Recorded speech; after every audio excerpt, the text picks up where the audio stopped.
Well, better late than never, right?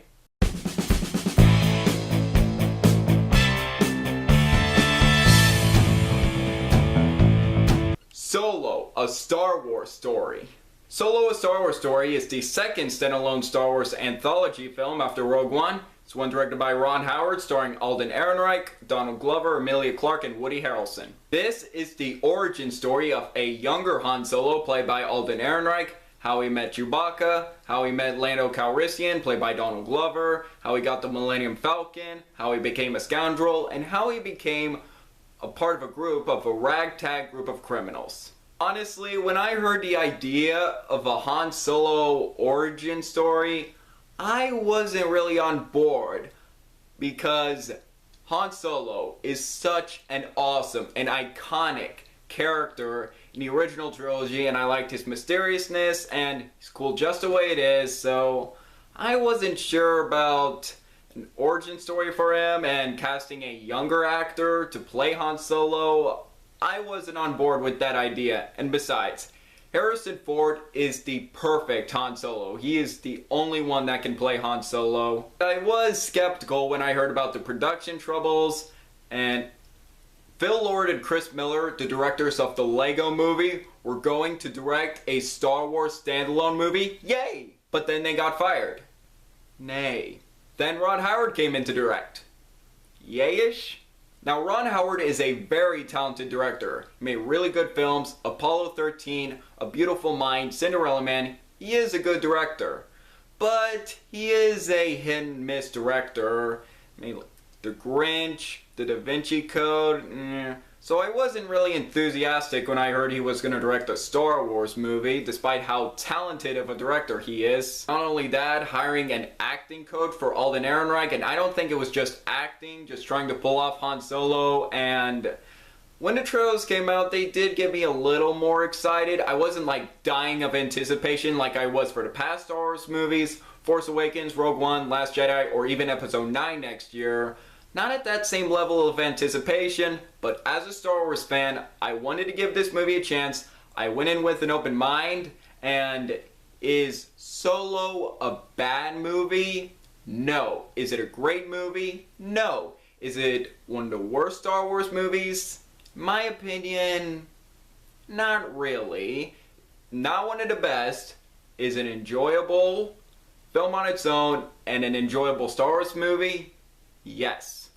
Let's get into the positives first. The performances are top notch. I wasn't entirely sold on Alden Ehrenreich in the trailers. I wasn't really sure how he would pull off Han Solo. But when I saw the movie, I was actually impressed. He did a pretty good job as Han Solo, a younger Han Solo. And I liked the smart move by him of making it his own, not coming off as an imitation of Harrison Ford, while still maintaining the likability and charisma of Han Solo. I really liked it, and I thought he did a good job in this movie. And I do want to give credit to his acting coach. He deserves a raise. He did a pretty good job. The absolute standout of this movie, Donald Glover as Lando Calrissian, pitch perfect. As soon as we first see him, I immediately thought, that's Lando. Just completely bought him. Got the mannerisms of Lando well. He is everything what I imagined a younger Lando Calrissian was like. Just perfect. And surprisingly, Emilia Clarke from Game of Thrones fame also does a really good job as Kira. Liked her friendship with Han Solo, how they were childhood friends. Thought their friendship was really well done. They had decent chemistry. I liked how she just wanted some generic love interest. She was a cool character. Woody Harrelson also does a good job as Tobias Beckett. He's good as always, and I loved what they did with Chewbacca in this movie, and I loved seeing Han and Chewie's friendship in this movie, how they first meet, and it felt like classic Han and Chewie banter. I loved Chewbacca in this movie. This is a terrific looking movie. Top-notch visual effects, as always with Star Wars. Great visual effects in this movie. Terrific production design. Great cinematography in this movie too. This was shot by the same cinematographer as Arrival, which this guy is doing great in Hollywood. Also got a great musical score by John Powell, who luckily did not imitate John Williams' musical score too much. Just moments that felt like John Williams there, but for the most part, it worked very well on its own without coming off as an imitation of John Williams' music.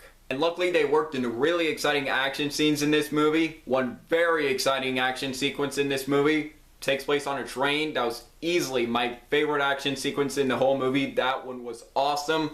And I really enjoyed the Kessel Run sequence, even though you pretty much know what's going to happen in the Kessel Run sequence with Han Solo. Predictable, but exciting. And I did like the smart decision of toning down the fan service, just keeping the references to A New Hope to a minimum, and I like that, not being too much in your face, and look, this reference from A New Hope, there's this reference from A New Hope, this and that, just not too much of that, just keeping it to a minimum, and I respect Ron Howard for that. Sadly, I do have some flaws with this movie. I will get to those right now.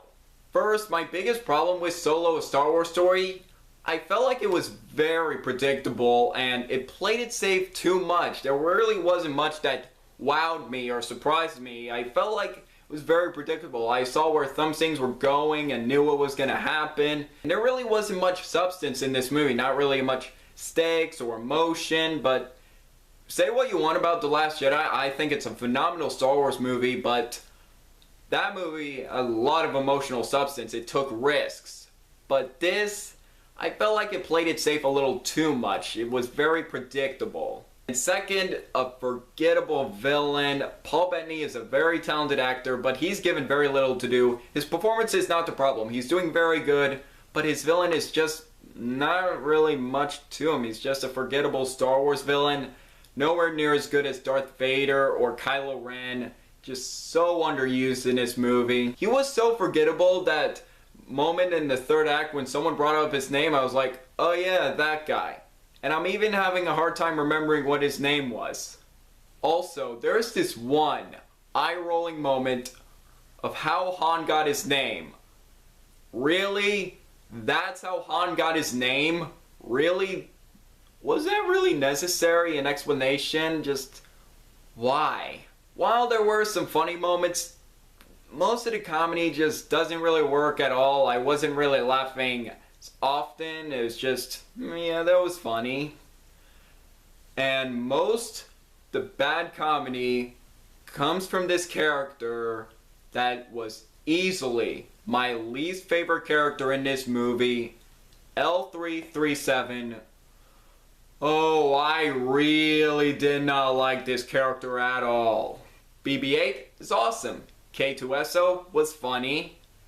L337 is none of those things. She was very annoying, not funny at all, and her arc in the film did very little impact on the plot. I did not like L337 in this movie. Just one of the most annoying characters in a Star Wars film since Jar Jar Binks. Overall, besides those problems, I enjoyed Solo: A Star Wars Story. It's a lot better than I thought it was going to be, given the production troubles and just my worries going into it, but turned out I enjoyed Solo: A Star Wars Story. It's not a great movie, it's not one of the best Star Wars movie, but I consider it an enjoyable film. Is it forgettable? Maybe. By the end of summer, I'll just probably forget about it, but for what it is, I enjoyed Solo: A Star Wars Story, and if you haven't seen this movie yet, go check it out if you want to. It's a very enjoyable movie. And if you don't want to see it, if you don't plan on watching it, you can skip it if you want. If you're a Star Wars fan, it's worth checking out. It's a fun movie. So I give Solo: A Star Wars Story 3.5 stars out of 5. It's not a great movie, not one of the best Star Wars movie, but I consider it an enjoyable film overall. So what do you guys think of Solo: A Star Wars Story? Do you agree? Disagree with me? Let me know below. Make sure to like this video, leave a comment, and subscribe if you're new here. It really means a lot. I'm Jack Benner, and look forward to another movie review.